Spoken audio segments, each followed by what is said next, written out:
The escape pod screened through Earth's atmosphere like a dying star, its crystalline hull fracturing against the brutal forces of re-entry.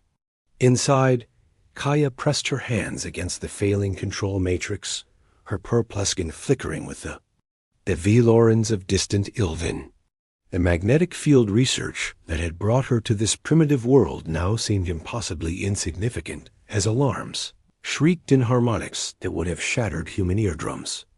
The pod struck the frozen wilderness with earth-shaking force, carving a glowing scar through ancient pines.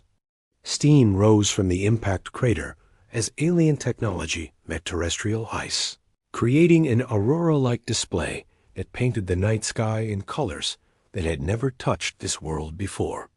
Kaya crawled from the wreckage, her breathing apparatus cracked, her bioluminescent life support systems failing. The air burned her lungs with its harsh oxygen content, so different from the gentle atmosphere of her crystal cities dot in the distance. A lone figure watched from the shadows of towering evergreens. Fenris had been tracking the strange light since it first appeared in the heavens, his silver-white coat making him nearly invisible against the snow.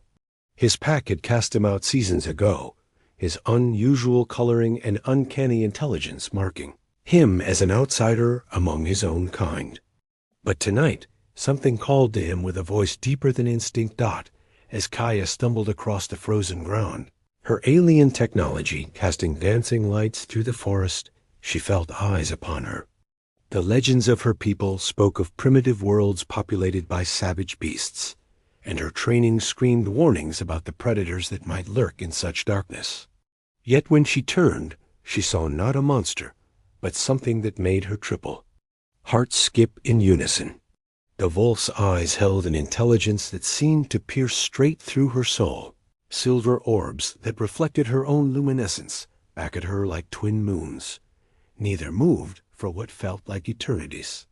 The alien girl, whose people had long ago suppressed emotion in favor of logic, felt something stirring in her chest that no amount of scientific training could explain. The wolf, bound by ancient curses and prophecies he barely understood, recognized something in her ethereal glow that spoke to the deepest parts of his imprisoned soul. Around them, the forest began to change as her failing life support systems leaked exotic energies into the environment, and both realized that their meeting was no mere coincidence. The night air crackled with possibility as two beings from different worlds stood at the threshold of a love story that would reshape the very fabric of reality itself. In that moment, neither Kaya nor Fenris could imagine the journey that lay ahead, a path that would lead them through transformation anti-magic and a bond that transcended the boundaries between species and stars. Asterisk dawn broke over the transformed forest, revealing changes that defied natural law. Where Kaya's alien energies had touched the earth, flowers bloomed in impossible colors, deep purples that seemed to hold starlight, blues that echoed the depths of space. The wolf who called himself Fenris approached cautiously, his massive frame moving with a grace that spoke of more than mere animal instinct. As he drew near, Kaya noticed something extraordinary. Her universal translator, damaged in the crash, flickered to life in his presence. "You're not what you appear to be," she whispered, her voice carrying harmonics that made the air itself seem to sing. Fenris tilted his great head, and for a moment his silver eyes seemed almost human in their depth of understanding. Around them, the forest pulsed with new life, as if her alien presence was awakening something that had slept for millennia. That night, as Kaya worked desperately to repair her failing systems, exhaustion finally claimed her.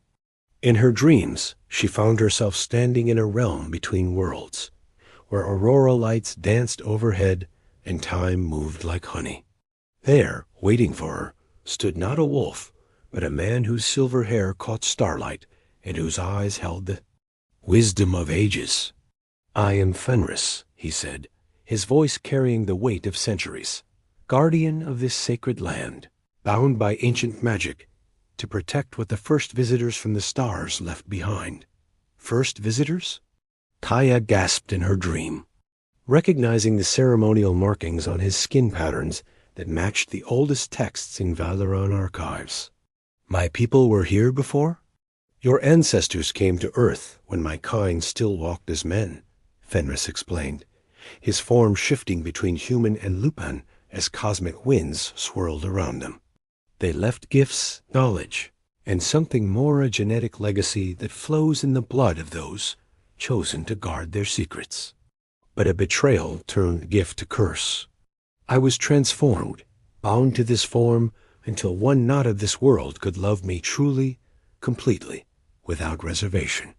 When Kaya woke, she found the great wolf sleeping beside her damaged pod, his body radiating warmth that had kept her alive through the frigid night. Her scientific mind reeled at the implications of her dream, but her hearts knew truth when they felt it.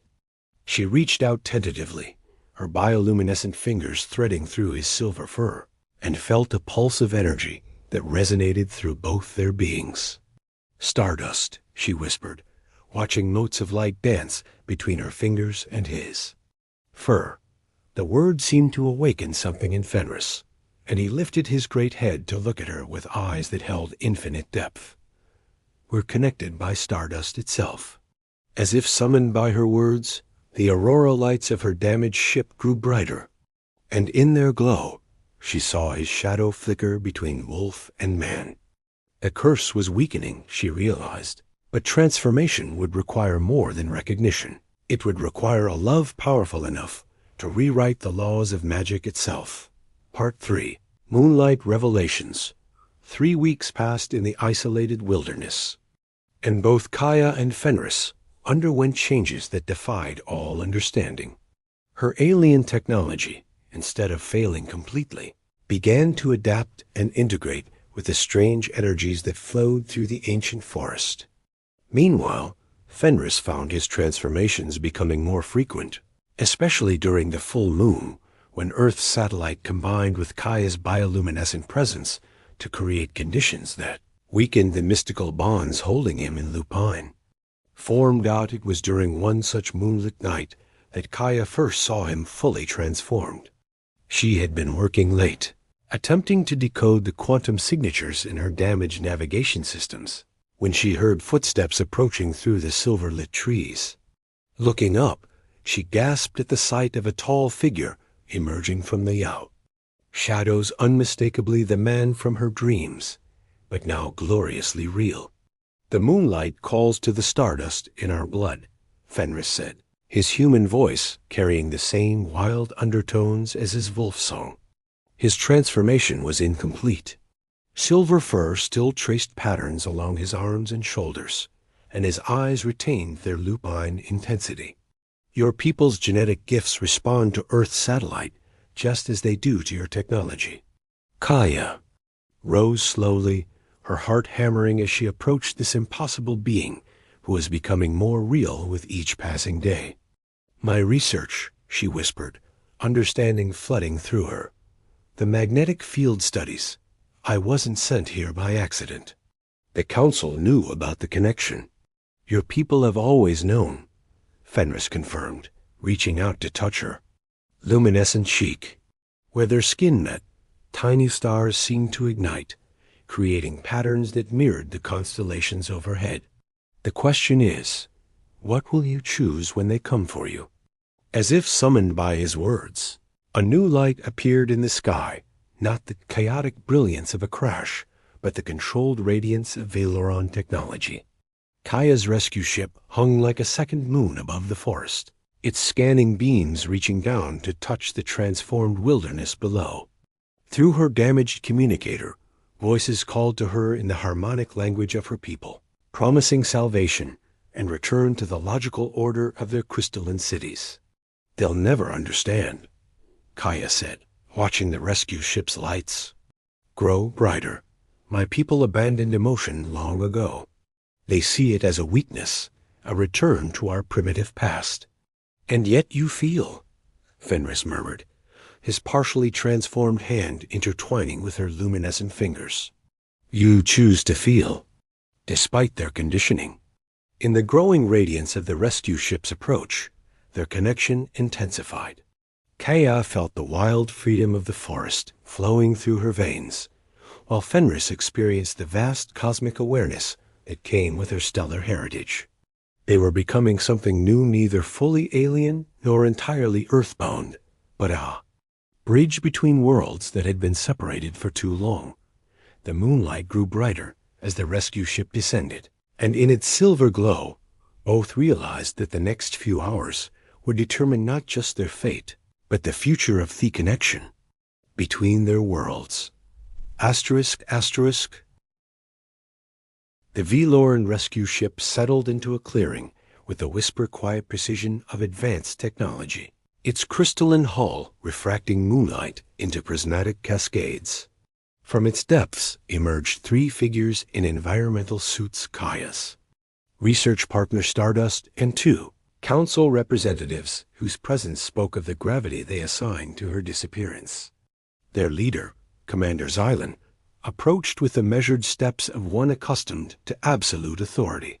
Research specialist Kaya. Xylan's voice carried the cold harmonics of official displeasure. Your extended absence has caused considerable concern. The magnetic field data you are collecting is crucial to our expansion protocols. Kaya felt Fenris tense beside her, his partially transformed state making him appear more dangerous than any mere wolf could be. Through their growing bond, she sensed his struggle between protective instinct and the knowledge that violence would doom any chance of understanding between their peoples. I've discovered something far more significant than magnetic fields, she replied, her bioluminescence flickering with emotions that made the Valerians step back in visible discomfort. You've been contaminated, Stardust said, her concern genuine despite the clinical terminology. She had been Kaya's closest companion since their academy days, the nearest thing to friendship their emotionally suppressed culture allowed. The primitive energies of this world are affecting your neural patterns. Look at yourself. You're displaying emotional resonance patterns our people evolved beyond millennia ago. I'm displaying what we lost, Kaya corrected, moving closer to Fenris. As she did, her alien technology responded, creating a soft aurora that revealed the truth she had discovered. This world holds the key to our past and possibly our future. The guardian species here carry genetic markers from our first contact, proof that our ancestors once felt as deeply as any being in the galaxy. Commander Xylan's expression grew stern behind her environmental mask. Ancient history. Our evolution beyond base emotion made us the dominant force in 3 star systems. You will return immediately for neural cleansing and reassignment to a laboratory position where such ... contamination ... cannot occur again. The moonlight reached its zenith, and Fenris felt the transformation calling more strongly than ever before.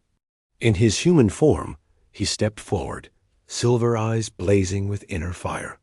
She doesn't belong to you anymore, he said, his voice carrying harmonics that made the alien technology around them hum in response. She's chosen her path. Impossible, Xylan breathed, her sensors detecting the energy patterns that flowed between the alien girl and the transformed guardian. The quantum resonance signatures indicate bonding at a cellular level. This primitive has somehow infected you with his essence. He hasn't infected me, Kaya said, her luminescence growing brighter as she made her choice. He's completed me. She turned to Stardust, seeing the confusion and something that might have been envy in her friend's contained features. I won't. Return to a life where feeling is forbidden, where love is seen as weakness. Here, I've found what our people have been missing. The standoff stretched through heartbeats as 2 civilizations faced each other across an unbridgeable divide.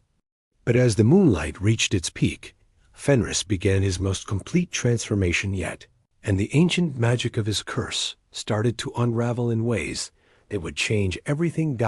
As the full moon reached its zenith, Fenris underwent his most profound transformation yet. The curse that had bound him for centuries began to shatter like crystalline chains, each breaking link releasing waves of energy that made the night itself sing with power. His form solidified into that of a man. But not merely human, the genetic gifts left by ancient Velorans had awakened fully, creating something new and magnificent.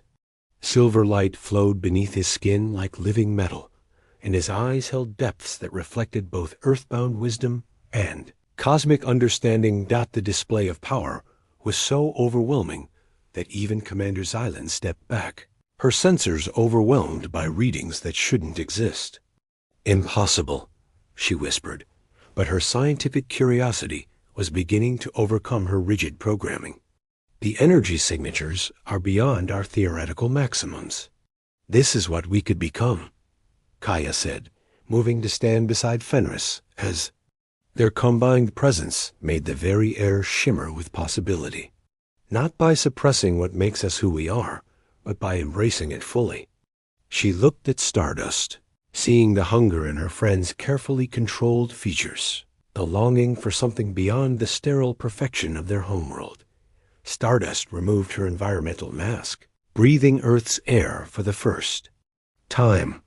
"I can feel it," she whispered in wonder, her own bioluminescence beginning to respond to the wild energies that flowed through the transformed forest. "The emotions our people abandoned, they're still there, waiting." Around them, the forest had become something magical. Trees reached toward the stars with branches that glowed softly in the moonlight, their roots drawing nourishment from soil enriched by alien energies.